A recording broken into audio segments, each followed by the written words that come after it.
मतदाता बहुत ज्यादा दल बदल थोड़े करता है, बहुत अच्छी वो गाली देता है। वो किसी नेता को नापसंद करता है तो गाली देता है, वो पार्टी नहीं बदलता इतना जल्दी। जबकि नेता जो दल बदलू हैं वो पार्टी बदलते रहते हैं। नमस्कार, आप देख रहे हैं नव भारत टाइम्स ऑनलाइन और मैं मौजूद हूँ मऊ के नगर क्षेत्र में। यहाँ पर कल घोसी विधानसभा का उपचुनाव हुआ और मेरे साथ कुछ गणमान्य लोग जो बुद्धिजीवी वर्ग है वो मौजूद है।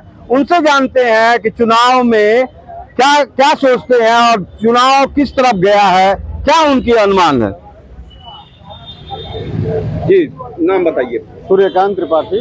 सूर्यकांत जी, बताइए क्या जनता, घोसी की जनता क्या सोची है, किस रूप में दी है, किसको चुनाव जिता रहा है। देखिए, घोसी में जो चुनाव है वो सपा और भाजपा और इनके अलायंस के बीच है।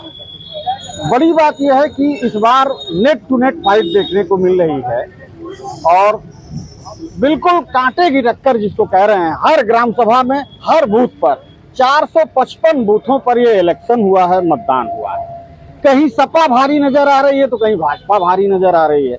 इस तरह की स्थिति है।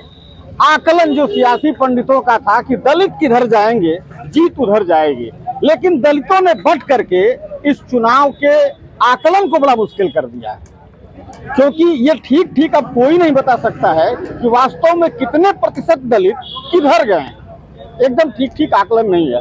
अगर हम लब्बो-लबाब बात करें, क्योंकि दलित वोट अब बढ़ चुके हैं।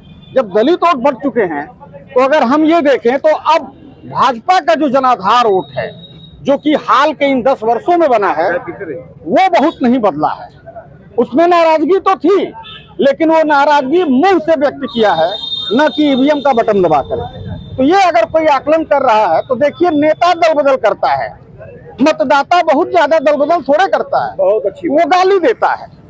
वो किसी नेता को नापसंद करता है तो गाली देता है, वो पार्टी नहीं बदलता इतना जल्दी। जबकि नेता जो दल बदलू हैं वो पार्टी बदलते रहते हैं। तो मुझे लगता है कि जनाधार में अभी भी कहीं न कहीं 3-4 बार की जो दारा सिंह की जो विधायकी रही है या सांसदी रही है, उनकी जो राजनीति रही है, वो थोड़ी सी कहीं न कहीं मतदाताओं पे एक पकड़ जो उनकी बनाई हुई थी पहले से, वो रही है। और अगर एक अलग बात हम करें तो दारा बहुत भाग्यशाली भी रहे हैं कि जिस पार्टी में, जिस परिस्थिति में भी वो गए हैं, उन्होंने चुनाव जीता है। तो अभी तक जो मतों का हम लोग ध्रुवीकरण देख रहे हैं वो बिल्कुल बराबरी में जा रहा है। कहा नहीं जा सकता कि कुछ मतों के अंतर से दारा सिंह चौहान भी चुनाव जीत सकते हैं और कुछ ही मतों के अंतर से सुधाकर सिंह के हिस्से में भी ये चुनाव आ सकता है।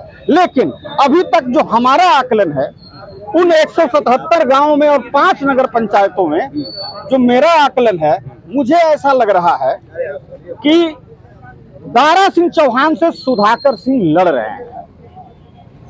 सुधाकर सिंह से दारा सिंह चौहान अभी नहीं लड़ रहे हैं। ऐसा कोई आकलन नहीं है, ऐसी कोई गणित नहीं है। बहुत अच्छा। क्या नाम है आपका? जयप्रकाश आर्या। बताइए, क्या बताना चाहेंगे घोसी चुनाव? घोसी का चुनाव बहुत ही रोमांचक मोड में रहा जो है, और सबसे बड़ी बात है कि जो व्यक्ति के खिलाफ जो चुनाव जो लड़े, समाजवादी पार्टी से माननीय सुधाकर सिंह जी जो है, ये 22 साल से हर पार्टी में हर पद पे रहने वाला व्यक्ति जनता के प्रति पूरा निरंकुश साबित हुआ। 1 रुपये का काम न बता दे, सिर्फ विधायक निधि बेचने और सांसद निधि बेचने के सिवा उसके पास कोई काम नहीं रहा। और ना ही उसके जो है कोई एक काम, पूछते लोग रह गए पूरे चुनाव तक, लेकिन वो चुनाव में एक काम भी नहीं बता पाया कि मैं इसकी यह काम में खुद व्यक्तिगत से कराया हूँ। इस बार चुनाव में तो कोई मुद्दा ही नहीं रहा। नहीं, मुद्दा तो सिर्फ जात पात का ही मुद्दा था यहाँ पे। यह लोकल बॉडी का चुनाव था, ना ही सरकार के सिस्टम पे कोई असर था इसका, और ना ही यहाँ पे लोकल विकास के मुद्दे थे। सब यह जो है अपने कुकर्मों को पाटने के लिए भारतीय जनता पार्टी ने जो है इस चुनाव को जो है बहुत बढ़ा चढ़ा करके इसमें हिस्सा लिया, जो कि इसका कोई मायने नहीं था। लोकल बॉडी के चुनाव में स्थानीय व्यक्ति चुनाव लड़ रहा था, इसलिए जनता उसको जो है काफी बढ़ चढ़ करके पसंद की थी। ठीक है भैया, क्या नाम है आप? जन्मेजय सिंह, मैं पेशे से शिक्षक हूँ। और घोसी चुनाव पर मिश्रा जी, मुझे सिर्फ इतना ही कहना है कि यह चुनाव बहुत ही राष्ट्रीय स्तर का बना दिया गया। हालांकि यह चुनाव ये जनता पर थोपा गया था एक व्यक्ति के द्वारा, क्योंकि 16 महीने में चुनाव थोपा गया घोसी के लोग जनता पर। लेकिन इस चुनाव में जो मुद्दे थे निश्चित रूप से सरकार बनने और बिगाड़ने के नहीं थे। तो राष्ट्रीय स्तर पर जो चुनाव प्रचार हुआ और बड़े बड़े नेता यहाँ पे आए, सभी दलों के बड़े बड़े नेता आए, समाजवादी पार्टी के भी, भाजपा के भी, गठबंधन के सारे लोग आए। लेकिन जनता का मुझे लगता है, जहाँ तक मेरा स्वयं का मानना है, कि यह चुनाव बहुत ही टफ रहा, अंत में हो गया। शुरू में तो लग रहा था कि चुनाव एक तरफा एक पक्ष में जा रहा था, लेकिन टफ हुआ। टफ होने का कारण ये था कि लोगों ने बाद में राष्ट्रीय मुद्दे को भी, राष्ट्रीय नेतृत्व को भी महत्व दिया। हालांकि दल बदल का जो ये पर आरोप है, और सही भी है कि उन्होंने ये आरोप धीरे धीरे ये माइन्यूट होता चला गया और राष्ट्रीय मुद्दों पर भी लोगों ने ध्यान दिया है। और मुझे उम्मीद है कि योगी और मोदी के नेतृत्व को स्वीकारते हुए यह चुनाव निश्चित रूप से भारतीय जनता पार्टी अपने पक्ष में कर ले जाएगी, मुझे ऐसी उम्मीद है। क्या नाम है? जी, मेरा नाम चंदन पंडित है। चंदन जी बताइए, क्या सोचते हैं चुनाव में कौन जीतेगा? दारा सिंह और सुधाकर को लेकर क्या प्रतिक्रिया? देखिए, सोचने से ज़्यादा देखने की ज़रूरत थी, जो कि हम लोगों ने देखा है। देखिए, इस चुनाव में जहाँ तक देखा जाए तो हमारी नज़र में सुधाकर सिंह जी का पल्ला थोड़ा सा भारी नज़र आता है। इसलिए भारी नज़र आता है क्योंकि जो समाजवादी पार्टी का वोट था, जो उनका वोट था, वो कहीं से बढ़ता हुआ नज़र नहीं आया। लेकिन जो सेधमारी हुई है, जो भी वोट कटे हैं, वो कहीं ना कहीं से भारतीय जनता पार्टी के ही कटे हैं। मान लीजिए अगर दारा सिंह चौहान से नाराजगी थी तो वोट अगर 20%, 10% भी कटा तो वो भारतीय जनता पार्टी से कटा। और जहां तक रहा ये जो इनका बेस वोट था, बीजेपी का जो बेस वोट माना जाता है, जिसमें ठाकुर, ब्राह्मण, बनिया, ये बिरादरी की बड़ी संख्या में टूटन देखने को मिली, और जो कि एक जा करके छोटा ही जा करके बड़ी संख्या में तब्दील होता है। और समाजवादी पार्टी का अपना कोर बेस वोट था, उसको मिला। इस बेस पे हम कह सकते हैं कि सुधाकर सिंह यहाँ पे 20 नजर आते हैं। बस यही बात है। बाकी और तो लड़ाई तो बड़ी कांटे की है। किसी को अभी कह देना कि सर्टिफिकेट देना कि जीत के, तो ये हम नहीं कह सकते। लेकिन 20 तो कहना कैसे समाजवादी पार्टी नजर आती है, हमारी नजर। जी, नाम और मैं श्रीराम जायसवाल। चुनाव में शुरू से जिसकी वजह से चुनाव हुआ, उसके प्रति बड़ा आक्रोश था लोगों में।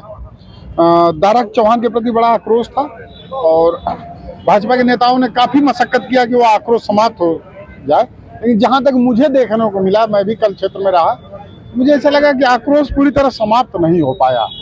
तो एक तो पहले ही जातिगत समीकरण जो वहाँ थे, जैसे भारी थे, मुसलमान और यादव सपा के साथ थे, नो डाउट दारा के बिरादरी के चौहान और राजभर इनके साथ थे, लेकिन उधर की बेस मतों की संख्या अधिक थी, और इधर भाजपा के कार्यकर्ताओं में, दारा के समर्थक में वो जो रोष समाप्त नहीं हो पाया। तो इसलिए अगर हर बिरादरी से कुछ वोट भी रोष वाले दारा के विरोध में गए होंगे, तो उस हिसाब से सुधाकर का पल्ला ऑलरेडी भारी चल रहा है, यह मानना है। लेकिन भाजपा ने पूरी तैयारी कर रखी, काफी प्रयास किया, यहाँ तक कि डिप्टी सीएम उप मुख्यमंत्री ब्रजेश पाठक यहीं कैंप किए 7 दिन, कि रोष ही समाप्त कराना था उन्हें। वह लोग इस मामले को पूरा ठेलना चाहते थे, योगी मोदी के सहारे जीतना चाहते थे। खुद भाजपा के नेता बार बार अपील कर रहे थे कि नहीं, यह इंडिया बनाम एनडीए का चुनाव है। लेकिन बड़ी चालाकी के साथ अखिलेश यादव ने अपने सभा में कहा कि यह पहली मेरी रैली है जिसमें सभी वर्ग के लोग हैं, सभी पार्टियों के लोग। उसने कार्ड खेल दिया कि भैया एनडीए और इंडिया नहीं है, यह स्थानीय चुनाव। वहीं कल चुनाव मतदान के समय शुरू में ही सुधाकर सिंह ने भी यह बयान दे दिया। जब पत्रकारों ने उनसे पूछा कि क्या लग रहा है, इंडिया जीतेगी, एनडीए हारेगा, उन्होंने कहा कोई एनडीए और इंडिया नहीं। आप देखिए, एक तरफ गठबंधन की तरफ से अतुल कुमार रंजान जैसे चेहरे प्रचार कर रहे हैं, वही प्रत्याशी कह रहा है कि नहीं, आपकी जरूरत नहीं है, यह चुनाव स्थानीय है, न कि एनडीए बनाम इंडिया है। तो यह चालाकी उनकी देखिए कि हर वर्गों से मुझे वोट मिले, और मुझे ऐसा लग रहा है कि नाराजगी को भाजपा वाले दूर नहीं करा पाए हैं, और वाकई नहीं करा पाए होंगे तो अब भारी पड़ेगा दारा को। क्या नाम है? मेरा नाम सर्वेश कुमार पांडे है। जी, पांडे जी बताइए। और मुझे लगता है कि दारा सिंह चौहान चुनाव जीत जाएंगे। अंतर भले थोड़ा कम रहेगा, लेकिन चुनाव जीत जाना चाहिए उनको। वजह ये है कि जो बसपा का कॉर्डर वोट बैंक था, वो बसपा के प्रत्याशी न उतरने की वजह से इस बार थोड़ा कंफ्यूज था। और कंफ्यूज की स्थिति में, जैसे पिछली बार बसपा ने जो वोट काटे थे, त्रिकोणीय मुकाबला हुआ था, इस बार काफ़ी अंतर से, चूंकि नेतृत्व की लड़ाई थी, भाजपा जो है योगी और मोदी के चेहरे पे लड़ रही थी। दारा सिंह चौहान, चूंकि उनका यहाँ पे लोगों में रोष था दल बदल करने का, तो भाजपा का मुद्दा था कि हमको योगी और मोदी के ही चुनाव पे लड़ना है। तो अगर बसपा का जो वोट बैंक है अगर वो भाजपा की तरफ जाता है तो दारा सिंह चौहान बहुत आसानी से चुनाव जीत जाएंगे। और अगर उसमें बिखरा हुआ तो मुझे लगता है कि कड़ी टक्कर घोसी में देखने को मिल सकती है। तो ये थी जनता, संभ्रांत जनता की राय, मिला जुला राय था। और यहाँ पर इस चुनाव को 2024 के लिटमस टेस्ट की तरह देखा जा रहा है, चाहे वो भाजपा का हो या सपा का हो। लेकिन एक यहाँ अभी राय मिली है और बहुत अच्छी बात उन्होंने बताया कि नेता दल बदलू हो सकता है लेकिन मतदाता दल बदलू नहीं होते हैं।